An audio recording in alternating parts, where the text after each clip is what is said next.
हमको नॉलेज हो रहा है, पढ़ने के बाद हमको ये सब चीज पता चल रहा है, तो इसका मतलब है कि हम आने वाले समय में बहुत कुछ बचा सकते हैं। ये नॉलेज ही है ना, ये वो नॉलेज है जिस नॉलेज के बाद हम अपने आप को सही कर सकते हैं। ये वो नॉलेज है जिसके बाद हम अपने परिवार की समस्या को समझ सकते हैं। ये वो नॉलेज हम लोग इससे पहले जो है पढ़ चुके थे कल, इम्प्लांटेशन की क्रियाएं कैसे हो पाती है। इस प्रकार से जब युग्मनज का निर्माण होता है, उस युग्मनज से ब्लास्टोसिस्ट का निर्माण हो रहा था, और फिर वो ब्लास्टोमेयर्स की क्रिया के द्वारा वो गर्भाशय के दीवार में चिपकने का काम कर रहा था। आज जो हम लोग पढ़ेंगे वो पढ़ेंगे कौन चीज, सगर्भता और भ्रूणीय परिवर्धन।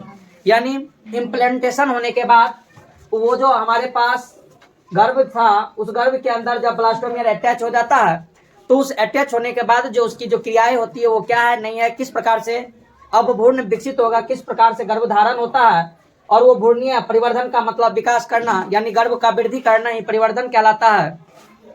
तो अब वो 9 मंथ 10 दिन तक जो रहता है, लगभग कहते हैं कि 270-280 दिन तक जो एक शिशु एक माँ के गर्भ में रहता है, तो उस दौरान क्या क्या घटनाएं घटती है, हम उस चीज को आप देखने का काम करेंगे। लिखा हुआ है कि भ्रूण के अंतरोपण के पश्चात पोषक कोरक, यानी वो जो ट्रोफोब्लास्ट बनाता, हम जो बोले थे कि कुछ इस प्रकार का जो एक स्ट्रक्चर था, तो यहाँ पर सेल जो था वो अरेंज हुआ था, और ये वाला जो लेयर था, इस लेयर को क्या बोला गया था, पोषक कोरक। क्या बोला था, हम तो वो बोले थे कि ये जो है न्यूट्रिशन देने का काम भी करता है। बोला गया है कि इस पोषक कोरक पर उंगली जैसी संरचनाएं क्या होती है, उभरती है, यानी इस कुछ इस प्रकार से इसके ऊपर एक उंगली जैसी संरचना इसके ऊपर विकसित होने लगती है, जिन्हें जरायु अंकुरक या कॉर्निक विलाई के नाम से जानते हैं। किसके नाम से, किसके नाम से, ये कॉर्निक जो है वो कॉरियोन से बताया जाता है, कॉरियोन से ये कॉर्निक विलाई का निर्माण होता है।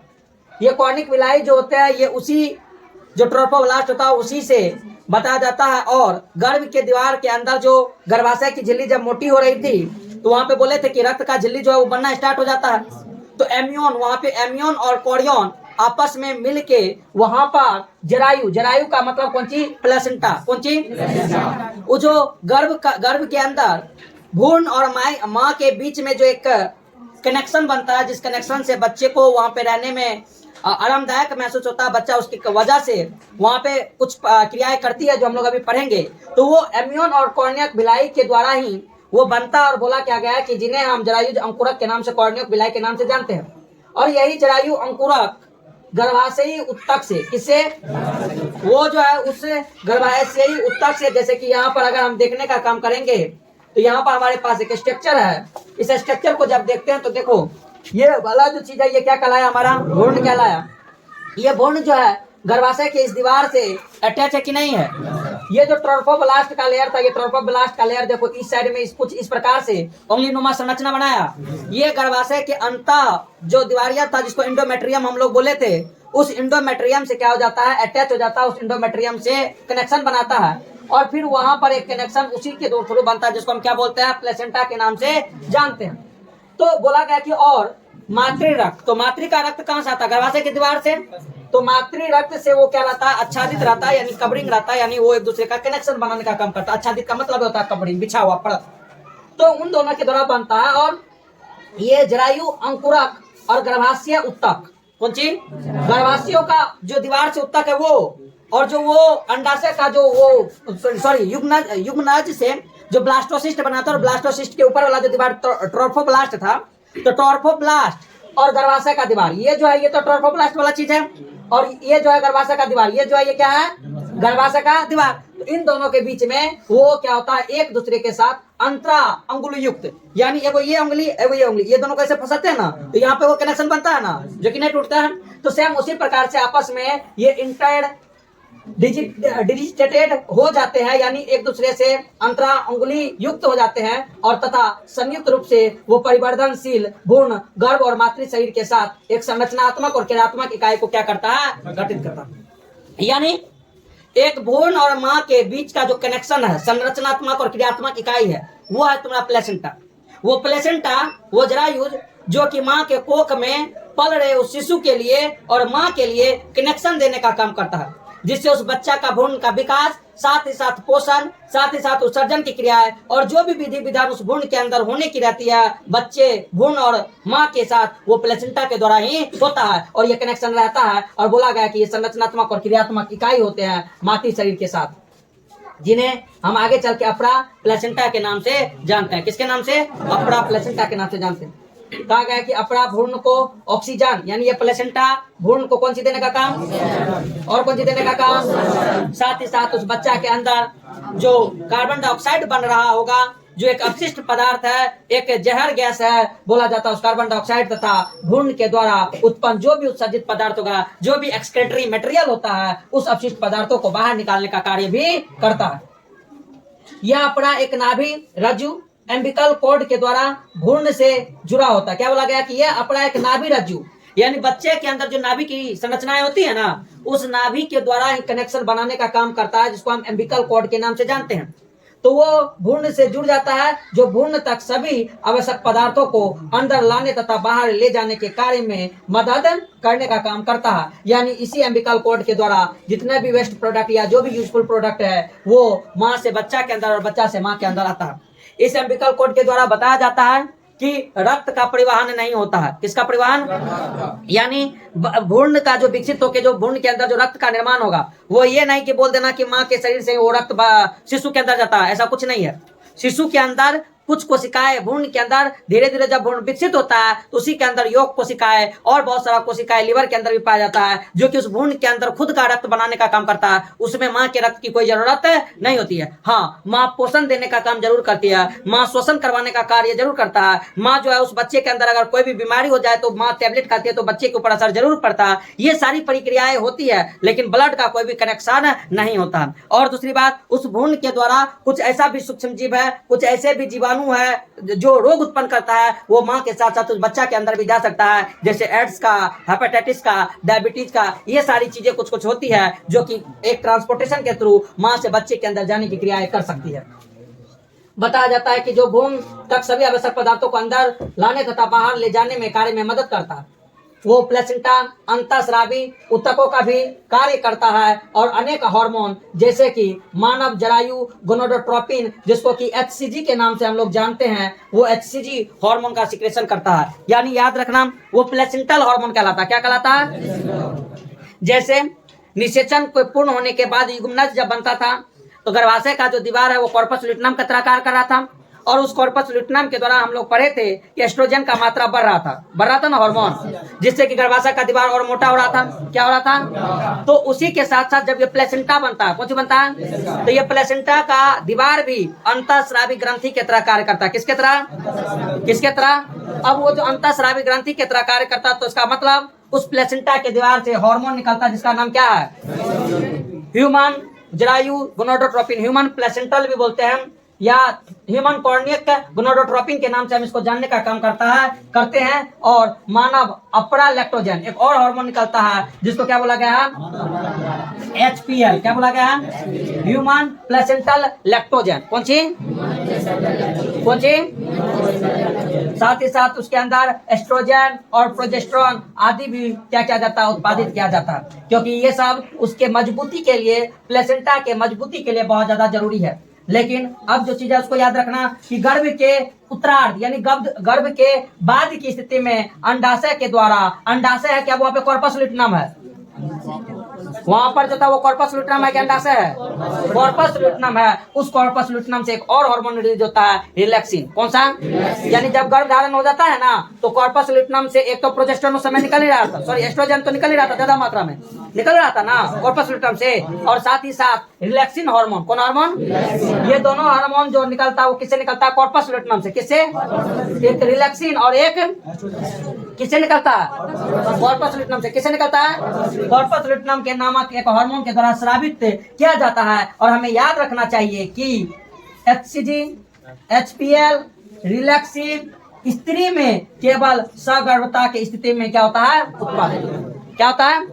यानी कौन कौन हार्मोन? कौन कौन? HCG, HPL, और रिलैक्सिंग। कौन सा? ये सब हार्मोन जो है, खास करके ये तीनों का तीनों हार्मोन कब रिलीज होता है? कब? यानी गर्भ धारण करने के बाद ही ये हार्मोन निकलता है, गर्भ धारण करने से पहले ये हार्मोन निकलता है। इसके अलावा दूसरे हार्मोन जैसे कि estrogen, progesterone, cortisol, prolactin, thyroxine आदि की भी मात्रा सगर्भता के दौरान माता के रक्त में कई गुना।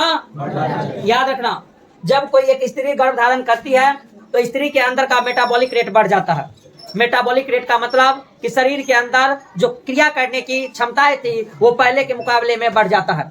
पहले के मुकाबले में उसके शरीर का तापमान, पहले के मुकाबले में उसके शरीर के अंदर निकलने वाले अलग अलग हार्मोन, जैसे यहाँ से थायरोक्सिन निकलता है जो बच्चे के डेवलपमेंट के लिए जरूरी है, किडनी के पास से कोर्टिसोल निकलता है बच्चे के डेवलपमेंट के लिए जरूरी है। ऐसा बहुत सारा हार्मोन जो उस स्त्री को ग्रोथ करने में या मजबूती प्रदान करने में फेवर करता है, वो सारा हार्मोन उस समय रिलीज होता है। इस कारण से बताया जाता है कि उसका बॉडी टेम्परेचर, उसके बॉडी के मेटाबॉलिक बेसल रेट जो होता है वो सारा का सारा चीज रक्त के अंदर कई गुना बढ़ जाता है। और इन हार्मोनों के उत्पाद में बढ़ोतरी होने भी भ्रूण वृद्धि, माता की मेटाबॉलिक क्रियाओं में परिवर्तन तथा सगर्भता को बनाए रखने के लिए क्या है? आवश्यक है। बनाए रखने के लिए यानी उस समय में ऐसा होना ही चाहिए।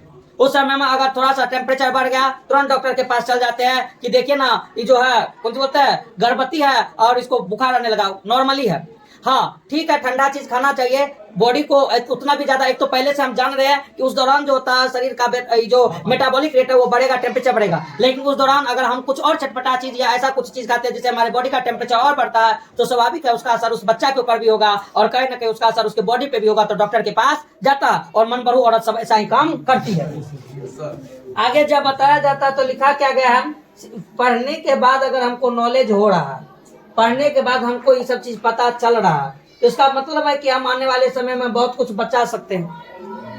ये नॉलेज ही है ना, ये वो नॉलेज है जिस नॉलेज के बाद हम अपने आप को सही कर सकते हैं। ये वो नॉलेज है जिसके बाद हम अपने परिवार की समस्या को समझ सकते हैं। ये वो नॉलेज।